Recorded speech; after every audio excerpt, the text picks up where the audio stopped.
আসসালামু দর্শক, এই মুহূর্তে আপনি দেশে থাকেন না প্রবাসে থাকেন, যেখানে থাকেন না কেন আপনি দেশবাসীকে দেখার সুযোগ করে দিবেন শেয়ারের মাধ্যমে। যে ভিডিওগুলো এখন মিডিয়াতে প্রচার হচ্ছে না, আমরা এগুলো তুলে ধরার চেষ্টা করতেছি আপনাদের কাছে।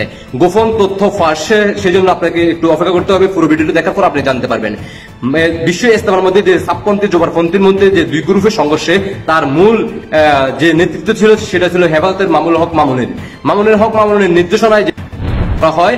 তার মধ্যে 250 জন প্লাস এই দুনিয়ার মায়া ত্যাগ করে তারা উপরে চলে গেলেন।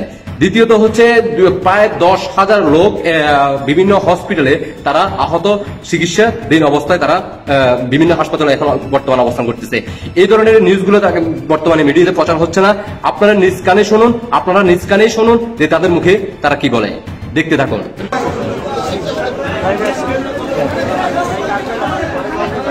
আসসালামু আলাইকুম। দেখতে পাচ্ছেন আহত রোগীদেরকে, মাশাআল্লাহ। এই যে দেখেন একজন ঢাকা মেডিকেলে দেখেন এখানে যা রোগী আছে, এখানে যা কয়েকজন মুসলিম ঢাকা মেডিকেলে আপনারা দেখেন কি অবস্থা। আর এরা তো সবাই ছিল পাহারা অথবা ঘুমানো অবস্থায়। একটা ঘুমানো অবস্থায় একটা লোককে সবার লোককে দুর্বল করা সহজ। চাপান্নার ভাই কাজ করতে দেন না আমাদের। এই জন্য আপনারা একটু সঠিক তথ্য পরিবেশ করার চেষ্টা করেন। বুকের উপরে ইট দিয়ে যে নাকে মারছে, ওটা কি মুরব্বি আপনি নাকি? বুকের উপরে চাপা দিয়ে ইট দিয়ে মারছে যে। আপনি রাত কয়টা বাজে আপনার উপর আক্রমণ করছে? এটা কি আপনি? না, উনি না। ওনাকে জিজ্ঞাসা 4টার দিকে না? দেখেন তখন কি আপনারা আপনাকে মারছে আপনাকে কোবাইছে? এই মুরব্বিকে কোবাইছে। যে দেখেন নাকের উপরে তার একদম ঘুমন্ত অবস্থায় এবং মাথার মধ্যে ইনজুরি। এই যে দেখেন ঘুমন্ত অবস্থায় কিভাবে তার। দর্শক, আপনারা দেখলেন এই মুহূর্তে আপনারা একটা ভিডিও ফুটেজের মাধ্যমে তাদের মতামত জানাচ্ছে, যেগুলো মিডিয়াতে কিন্তু প্রচার হচ্ছে না।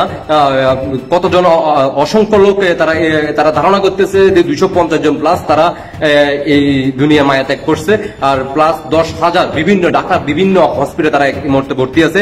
এটা মূল নির্দেশনা যার মাধ্যমে এই হামলা শিকার হয়, তারা মূল নেতৃত্বে যে লোক ছিল সেটা হচ্ছে হেফাজত ইসলামের মামুনুল হক মামুনের নির্দেশনায়। কিন্তু বাংলাদেশে এখন দিনে ও রাতে এই 3 দিনের মধ্যে প্রায় 10,000 প্লাস এই মুহূর্তে সারা ঢাকাতে বিভিন্ন হসপিটালে তারা চিকিৎসা নিচ্ছে।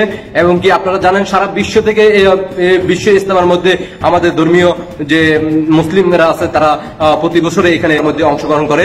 কিন্তু 53 বছর পর এই বাংলাদেশের সর্বপ্রথম এই বাংলাদেশের মধ্যে তারা এই ধরনের এখন নেককারজনক তারা দুই গ্রুপে কিন্তু একসাথে তারা একে অপরকে ধাওয়া পাল্টা দেওয়ার মধ্যে এই বাংলাদেশের সাধারণ জনগণ যারা এই মুহূর্তে মুরব্বী, যাদের বয়স প্লাস 60 প্লাস, তারা এই মুহূর্তে অনেকেই তাদের লাশগুলো গুম করা হচ্ছে।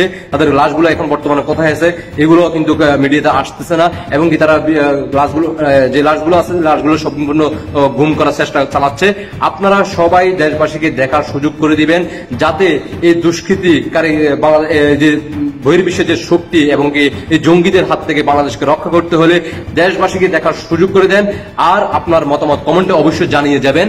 দেশবাসীর উদ্দেশ্যে আপনার ব্যক্তিগত জায়গা থেকে আপনি নিজে আপনার মতামতটা অবশ্যই কমেন্টে জানিয়ে যাবেন। আশা করি সবাই বুঝতে পারছেন। সবাইকে অসংখ্য ধন্যবাদ। আর দেশবাসীকে দেখার সুযোগ করে দেন। আল্লাহ হাফেজ।